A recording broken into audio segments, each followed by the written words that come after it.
that really whatever their medical needs are, they should really still be able to access their physician and get their emergency care and really get their normal maintenance care attended to. And this is something that I just want to bring up as a potential issue if patients are, staying at home, which obviously we do want them to stay home, if they at all can, just to reduce unnecessary exposure in public.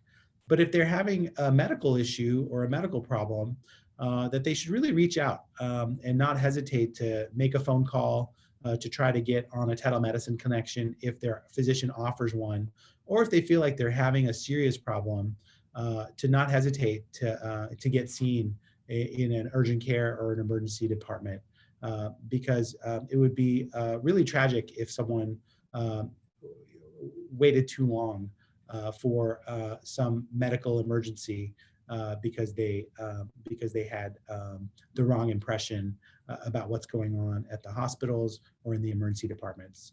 So I just wanted to share that message that all of our hospitals are more than adequately prepared to take care of you, whether you have COVID, whether you think you have COVID, or whether you have some totally unrelated emergency. All of our hospitals are prepared to take care of you, and they've done a commendable job really making sure that that those patient populations are attended to, and that they've really put up all of the protections that they need to keep their staff safe and to keep patients safe as well. So if you have any questions about that, or if there's anything more specific that I can answer, I'd certainly be happy to. In fact, that's one of the things that I'd like to spend some time on Friday at our town hall, is having some of our medical specialists just explain the different processes that are in place in our urgent care clinics and our primary care providers in all of our hospitals that are designed to take care of COVID, but also all of the other non-COVID conditions that need to be attended to as soon as they arise. So hopefully that message gets out, because we want the public to really feel secure knowing that all their doctors are working on the same team, and that we're very mindful of protecting against the COVID, but we also want to make sure that the rest of your medical care doesn't get disrupted during this really extraordinary time.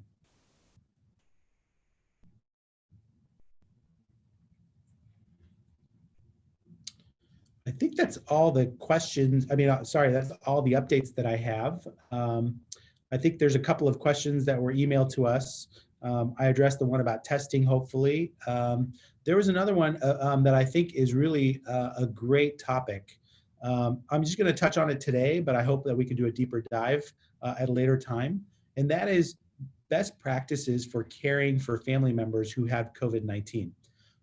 So we have a lot of people where families have multiple members, and sometimes whole families come down with the virus. We know that it happens. It's something that has happened here in our county. And it's not unusual to see a family contact transmission happening between members. It's really something that we do worry about, especially whenever there's an older or medically frail member of the family, that we absolutely want to try to protect them. So what are some best practices that people can use to help protect those more vulnerable members of the household and keep the COVID from spreading if one member of the family has it? Well, the Centers for Disease Control and Prevention actually has a lot of great guidance just for the general public.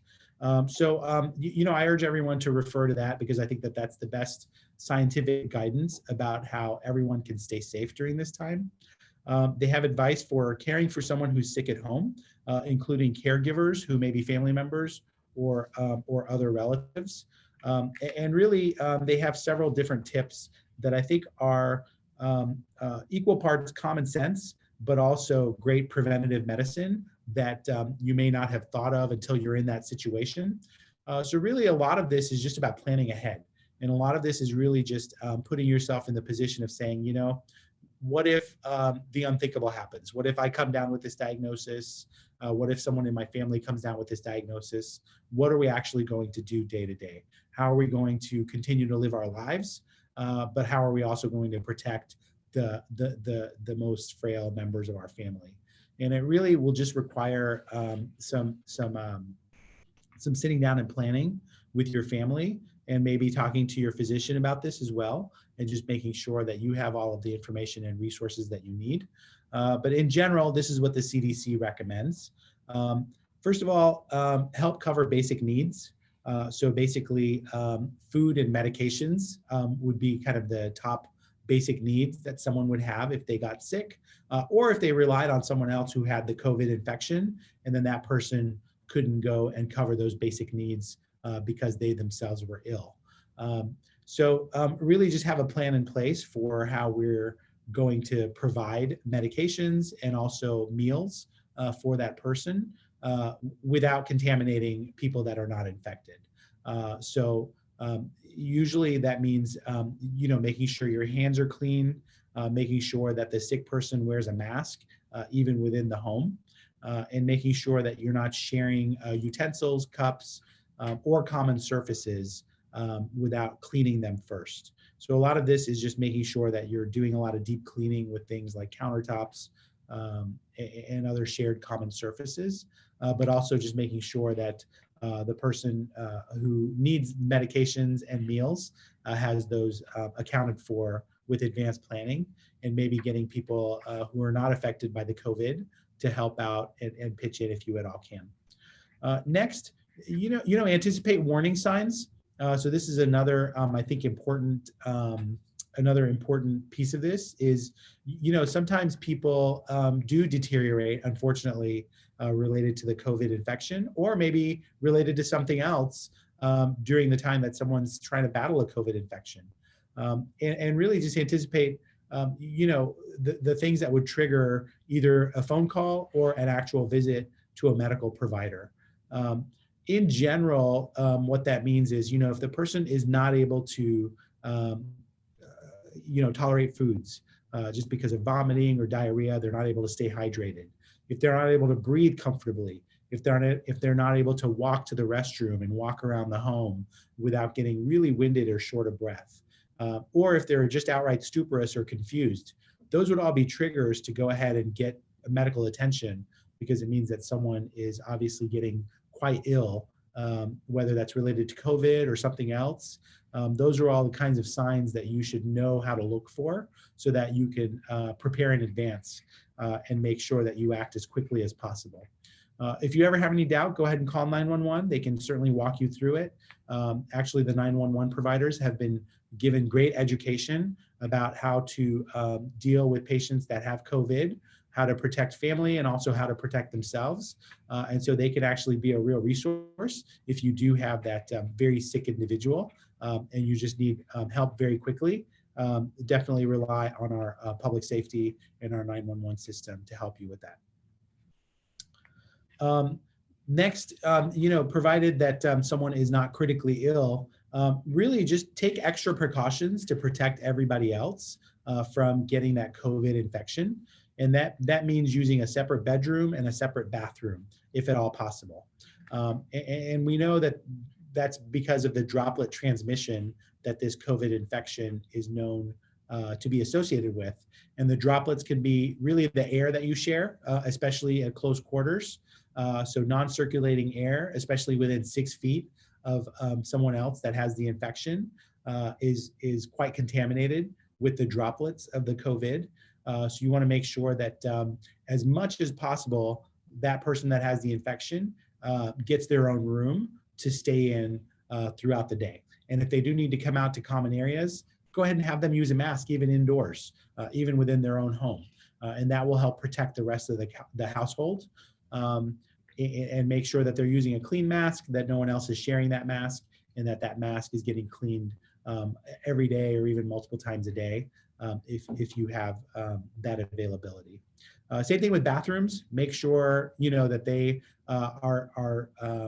they are aware that the bathroom is a frequent place where a lot of these droplets can be shared. And so you want to make sure you wipe down the bathroom, wipe down all the surfaces, really do a deep cleaning as much as you can with any bathroom and other frequently commonly used areas, hallways, kitchens, light switches, remote controls, doorknobs.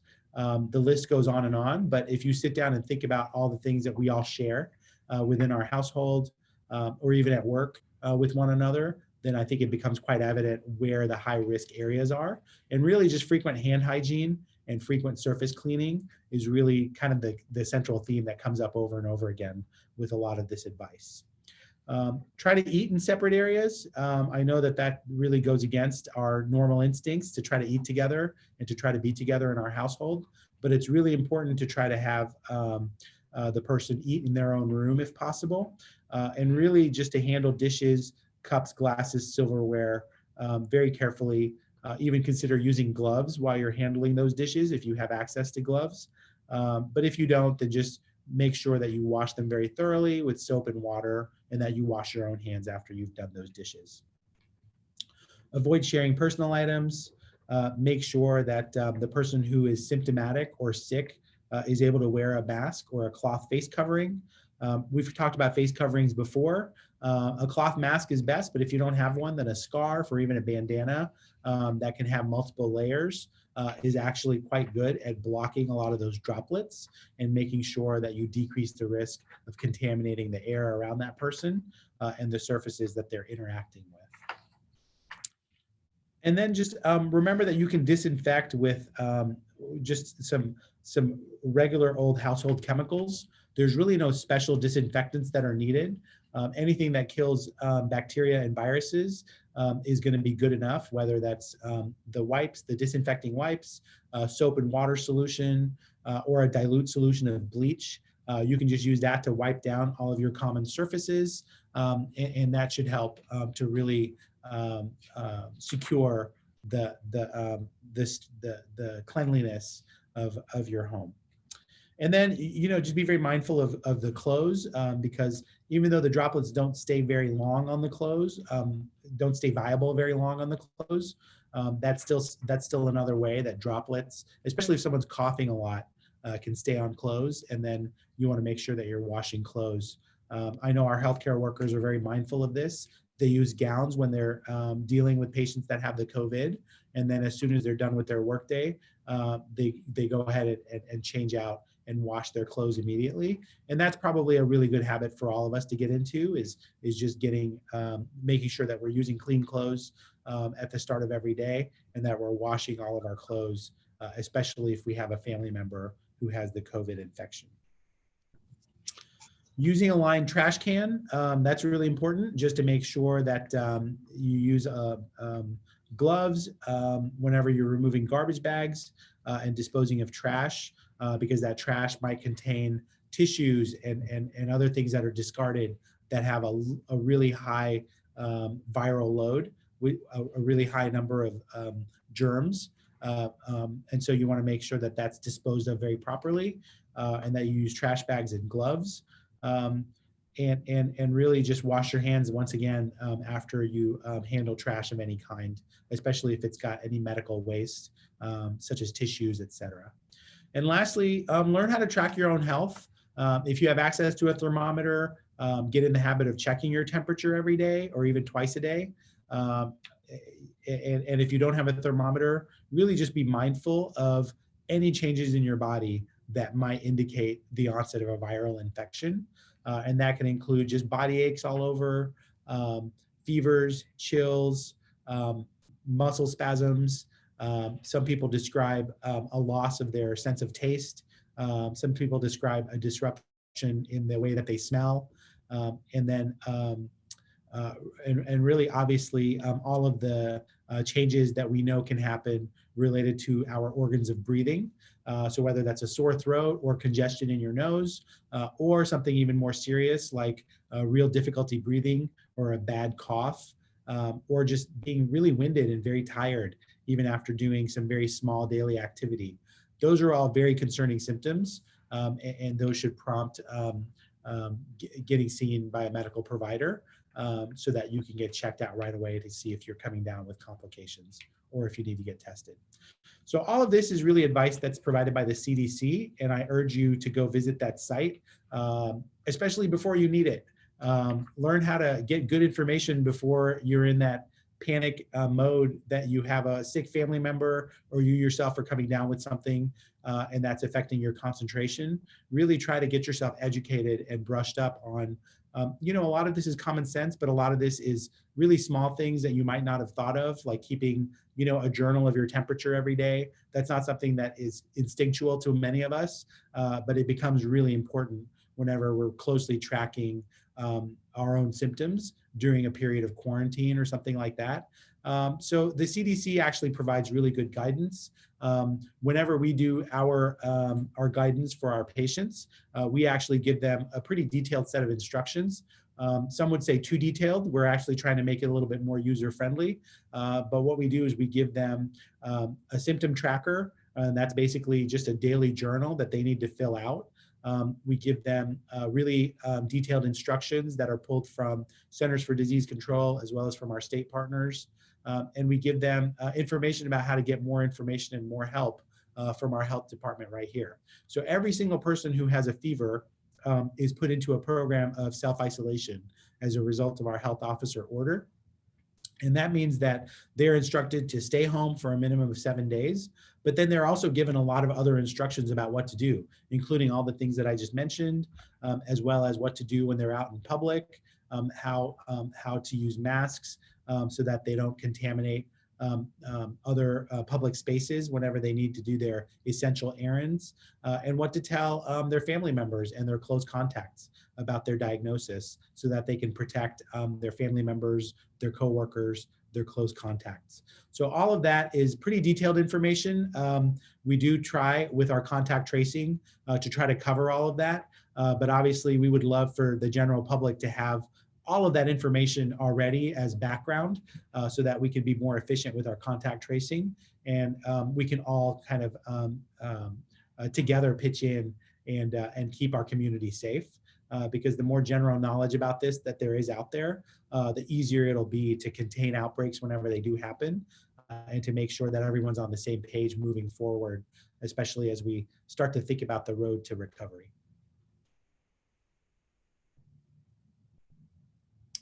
All right. I've done a lot of talking. Let's go ahead and unmute. And it looks like Jim has a question. So go ahead, Jim. Yes, Dr. Vohra, thank you so much. I know we talked about this last week, the antibody test. So I had another question about antibody testing. USC and LA County Department of Public Health came out just this afternoon. I know you're busy, so you probably didn't get a chance to see this, but they came out this afternoon. It said the antibody testing suggests that COVID-19 infections far exceed the number of confirmed cases in LA County. And just so you have an idea of what they got here, it says based on the results, research team estimates that about 4.1% of the county's adult population has antibody to the virus. So then they adjust that estimate for statistical margin of error of 2.8 to 5.6, translating to about 221,000 to 442,000 in the adults in the county who've had the infection. So they say because of that, they estimate the number of infections is actually 28 to 55 times higher than the 7,900 confirmed cases. So my question is, do we need to be doing more antibody testing here in Fresno County? Do you believe there are a lot more cases out there that we need to know about, and where are we in terms of getting antibody testing? Yeah, well, absolutely. I mean, we're not doing any antibody testing right now, and that's something that we're still waiting to start. We know that it's coming. This morning, I emailed the state and said, hey, where are we with this? Please give me some information about this. So we're waiting to start. I'm hoping that we do start that antibody testing here.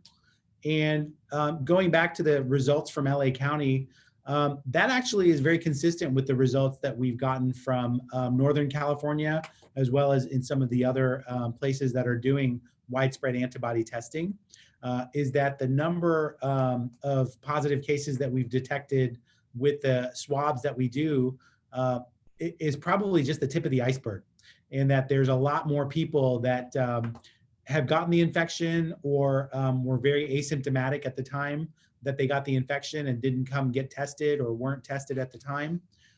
Or maybe they were symptomatic and for whatever reason, they weren't able to access testing. whatever the story is, I wouldn't be surprised if we had similar trends once we start testing people with antibody testing here. Now, just to reiterate, I've said this before, but I think it's worth mentioning, the antibody testing is not a replacement for the swabs that we currently do. The swabs that we currently do answer the question, does this person have an infection right now? The antibody testing answers the question, did this person have an infection sometime in the past? Usually 2 to 4 weeks in the past at least, and sometimes even longer. So it's not the same question, it's not the same answer that you're going to get from the antibody testing, but obviously they're both very important. We want to know who has the infection now, and we want to know who has kind of passed that point and has some immunity to the infection, because that's really what's going to help us answer, when people can safely come back to work, when we can safely open up, as it were, and allow people to really have the gatherings and other social interactions in a way that we're not able to feel comfortable with right now. So if that trend in LA correlates with what's going on up in Northern California, if we were to then put that here on Central California, what do we have, 300 something test positives here in Fresno County? What do you think realistically our case total is potentially? Well, I think, at the individual level, I would still have the same question, which is, suppose this person is a healthcare worker, suppose they're a bus driver or a grocery worker. That antibody testing is going to help us answer, are they protected? Are they safe to go to work, and we're not going to worry that they're going to catch the COVID and have complications with it, or pass it on to a large number of people, and therefore, set off an outbreak or a cluster. So I think at the individual level, I'm looking forward to having that antibody test so I can answer that question at the individual level. I think at the epidemiological level, at the larger population level, those kinds of trends are very important for us to know so that we can say, okay, it looks like what you said, 4% or maybe 10% of our population is now immune, and now we're moving in the direction of herd immunity. Obviously, herd immunity is more like 60, 70, 80% of the population, so it's a lot higher, but we are moving in that direction, and that's where the large-scale antibody testing would help with that. So I think there's 2 questions that we can answer with antibody testing. And then the third question, which is related to those, is, who can we ask to donate their plasma so that we can actually use their antibodies to help someone who's critically ill right now? And we're already moving in that direction here in the Central Valley. But those are all related questions that have to do with antibody testing. So yeah, I'm looking forward to having those local answers here. But these are very intriguing trends that we're picking up on in the cities that are to the north and south of us. Thank you. Thank you.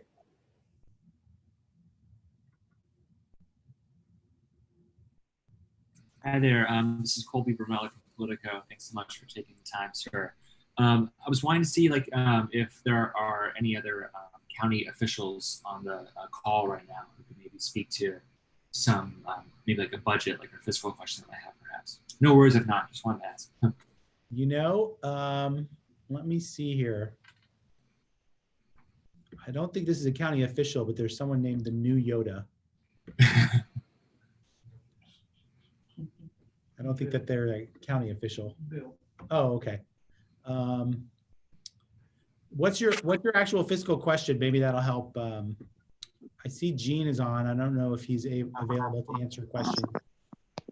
Mm-hmm. Sure. Well,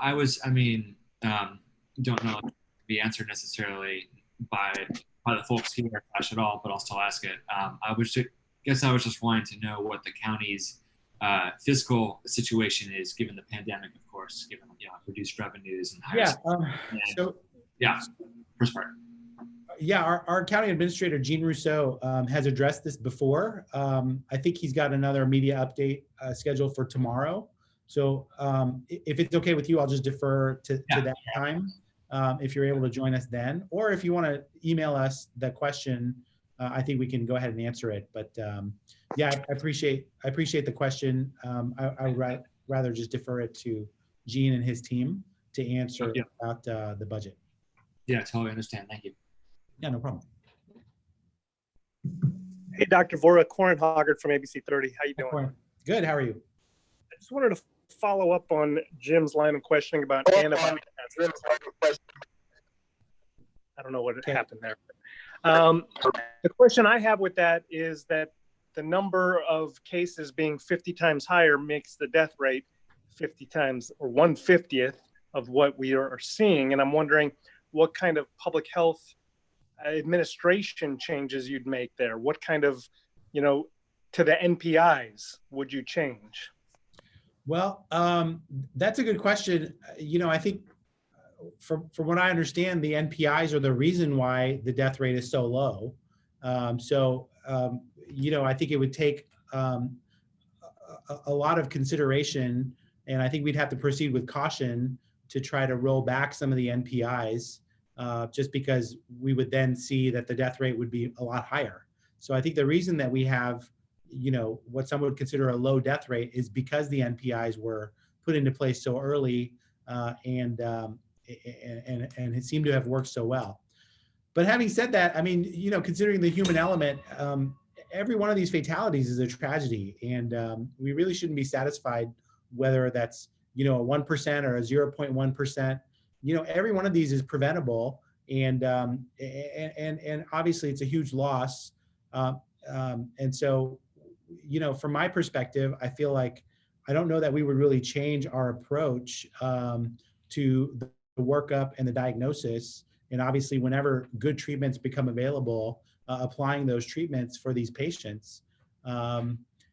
I think that the other question that you asked about, how the statistics would change our public health policy. I think we'd have to really see what's happening with the case counts themselves. Still, I think it's interesting to know that there's a huge number of asymptomatic or mildly symptomatic people out there. But it's really the people that are very symptomatic that we're worried for. And we know that we've got a pretty big population of people that are either older or medically frail or have complicated medical issues, comorbidities. And I really feel a duty to protect them. And I feel like we're doing a pretty good job protecting those folks, given the quote unquote low fatality rate that we have. But I don't think that that's satisfactory. I think that we need to do a lot more in terms of testing, knowing what we know about the fact that we need to be doing, upwards of 1,500 nasopharyngeal tests a day. I'd like to see that number really increase in terms of our capacity. And I know that we have these clusters and outbreaks happening, and that we can do more to prevent them, either with basic education or helping people that have large families or living in congregate settings or working in a way that is allowing these outbreaks to occur. I feel like we have interventions that we can be making to make sure that people stay as safe as possible, and that we have a lot more work to do on those fronts. As things open up, I mean, like I said, every congregate setting is like its own challenge because no two buildings are alike. No two staff have the same sort of medical predispositions. No two set of congregate residents are the same. I mean, you could say that about our jails. You could say no two jails have the same set of staff or inmates that have the same predispositions. So you really have to personalize and tailor every individual intervention with these. And the same is going to apply as we open up more and more sectors. No two school districts are going to be the same. So we're going to have a lot more work to do as we start opening up more and more sectors to make sure that we keep people as safe as possible.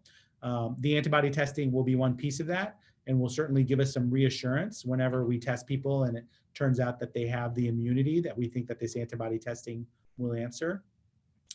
But I don't think that we're ever going to be rid of the NPIs. I don't think that we're ever going to get away from the social distancing and even the masking guidance until we have a really effective vaccine and a really effective cure.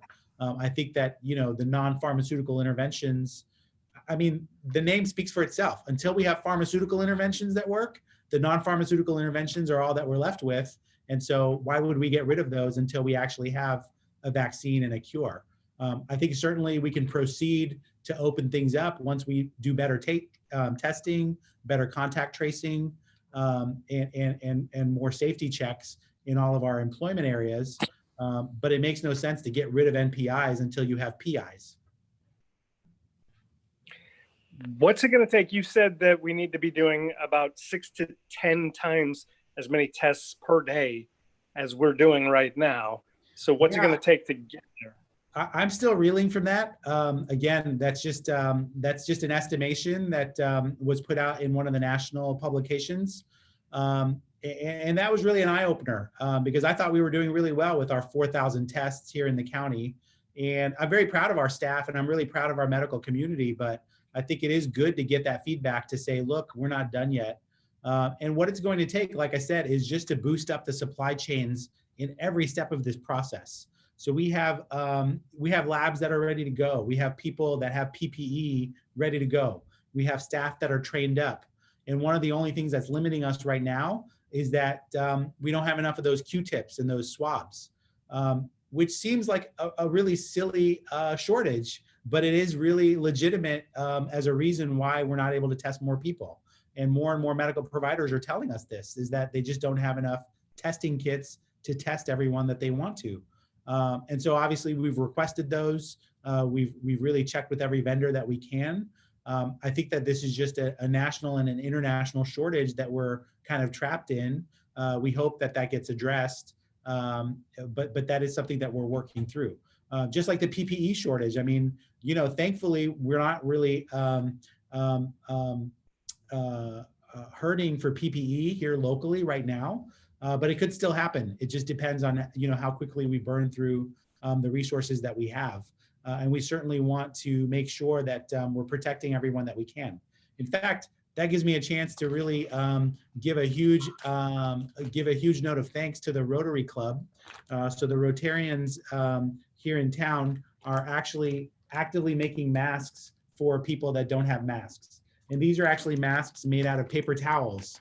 So these are, you know, single-use disposable masks made with rubber bands, paper towels, and staplers. And so I just want to say thank you to the Rotarians. These are going to be put to good use in a lot of our clinics, in a lot of our shelters, in a lot of our congregate settings where people have nothing else. They don't have any other PPE. They don't have any other medical masks. And if they're doing non-clinical work or if they're not in a clinical profession, these masks would be sufficient in order to protect them if they're not able to maintain that 6-foot distance. So like I said, everyone has a role to play. Every little bit helps. Thanks again to the folks that are doing stuff like this. I know that there's a lot of community-based organizations and other groups that are doing exactly this kind of work and helping donate and address the supply chain. And so this is exactly what I'm talking about when I say everyone has a role to play, and I'm really grateful that we have such strong organizations in our community that are meeting this need.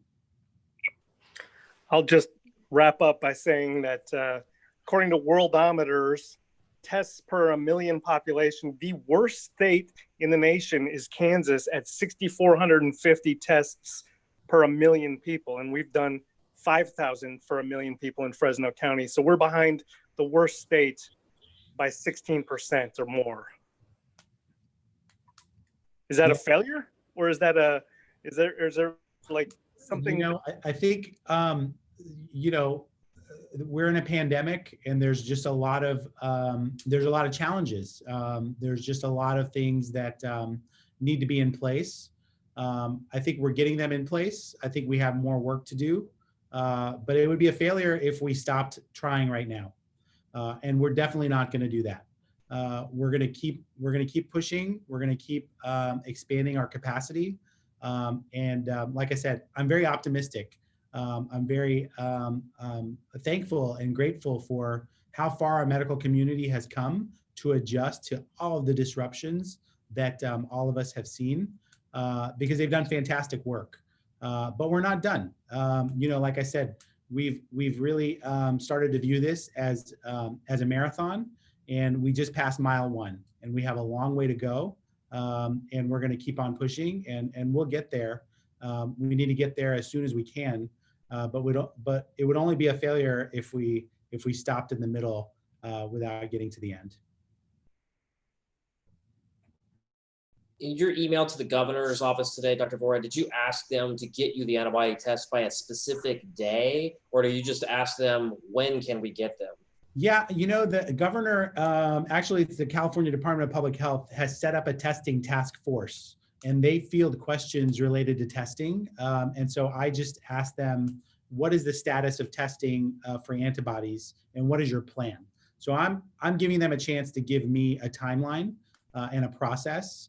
I anticipate that public health will be central to the antibody testing at first. However, just like with the swab testing, I think that we'll see a lot of other sort of providers and labs starting to offer this. And so it will rapidly become something that's accessible to a lot more medical providers and eventually to every patient here in the Central Valley. That's what I'm anticipating. We may even jump ahead and get to a point where the private labs start offering this even before the public health labs do. There's a lot of unknowns about how it's getting unrolled. I think, like you mentioned, with the LA County USC, and like Corin mentioned on Friday with Stanford, this is really getting driven by a lot of the academic institutions right now. But the state's task force is basically a private public venture where they're really getting public health to collaborate with a lot of academic and private labs and really say everyone needs to be on the same team about getting testing where it needs to be. And the governor is adamant that we really get this done. And so this task force is really the clearinghouse for the best practices as well as the processes that we need to have in place. So I'll keep everyone updated as I hear more from them. And like I said, my plan is to stay vocal and to really pressure them to make sure that the Central Valley gets its needs met with all aspects of testing. All right, thank you. Mm-hmm. Dr. Vohra, this is Laura Satsui with Valley Public Radio.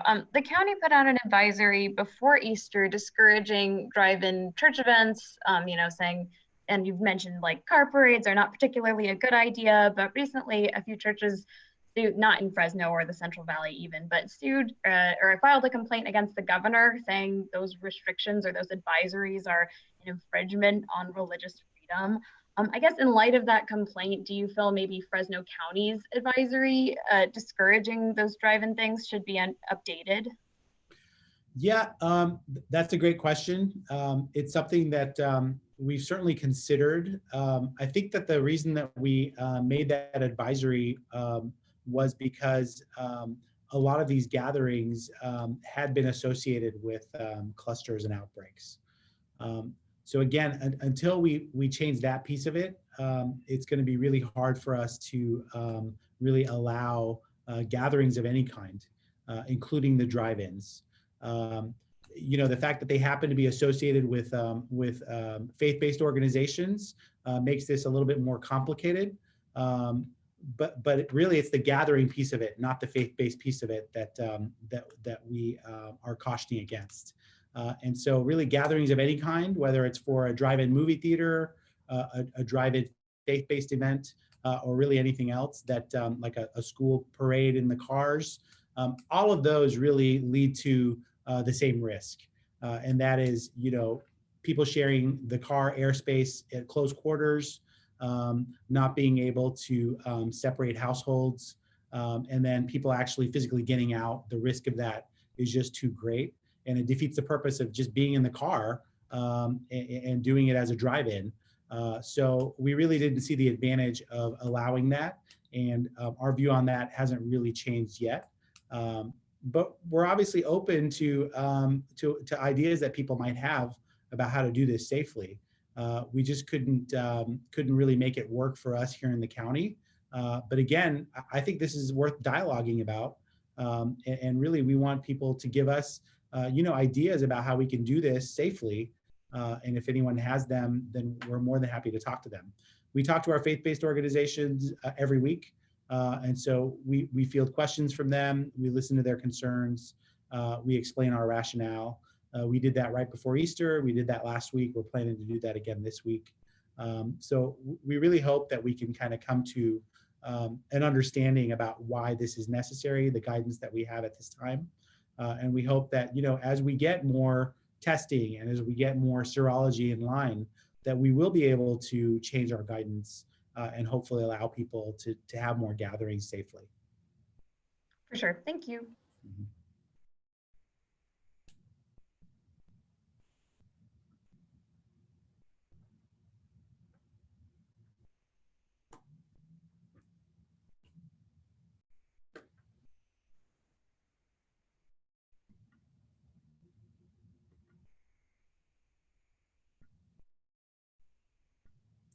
All right. I think we're at the hour, and if no one else has any other questions, I really appreciate all those questions. And we will reconvene on Wednesday afternoon.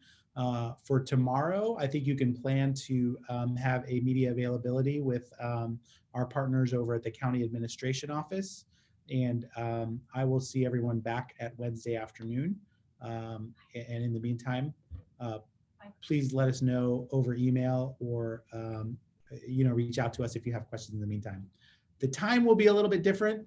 I actually have a shift scheduled in the emergency department.